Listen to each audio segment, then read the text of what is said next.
What's the situation, Degenerate Nation? What's happening, degenerates? Thanks for coming back again for another fun-filled episode. We're not at an amusement park today. We're not on a cruise. We're not at a water park. We're not doing any of the normally fun things, but this is a little bit newsworthy for us, right? For us.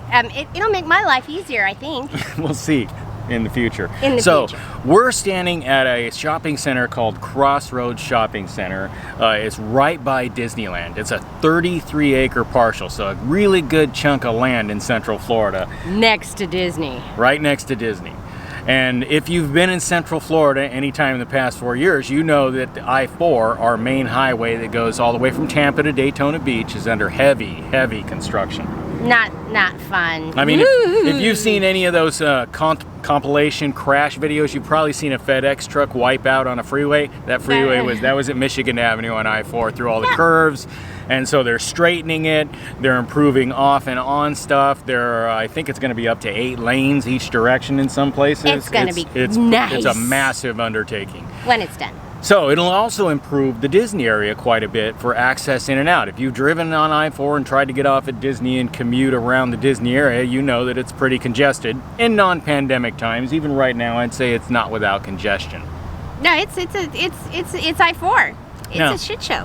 This particular shopping center, the reason we're going to talk about it today, I mean, obviously, eminent domain happens every day, and that's not exactly newsworthy. No. What's special about this eminent domain, it's a $198 million eminent domain case. Yes. It's the most expensive eminent domain case in the history. Yes. And it beats the previous record, which was only $70 million, by $120 million.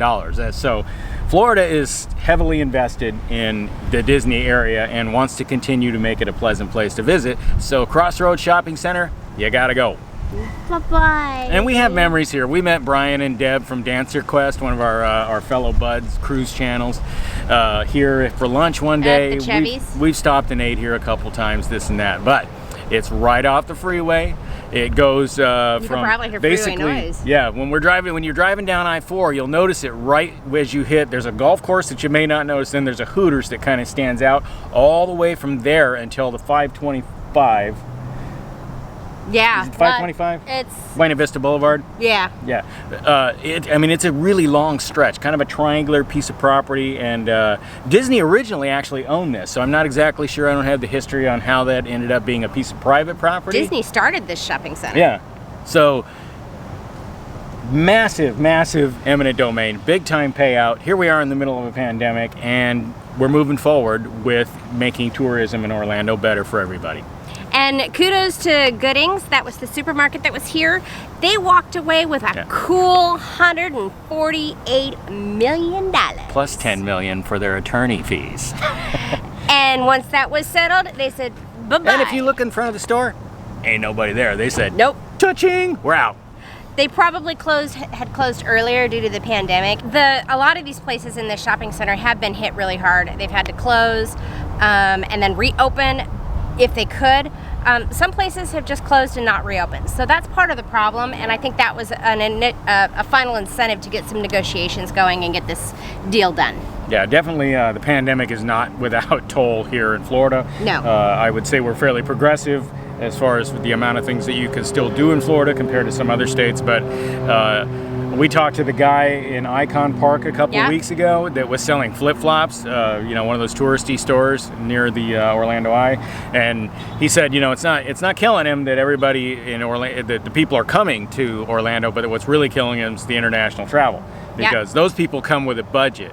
Yep. They come shopping. They come to shop. They come with a full vacation budget.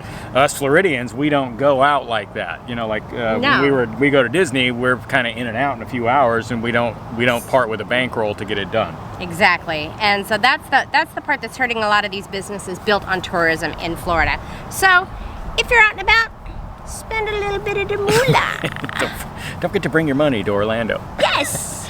So in the future, fantastic access to the Disney area at the cost of this property.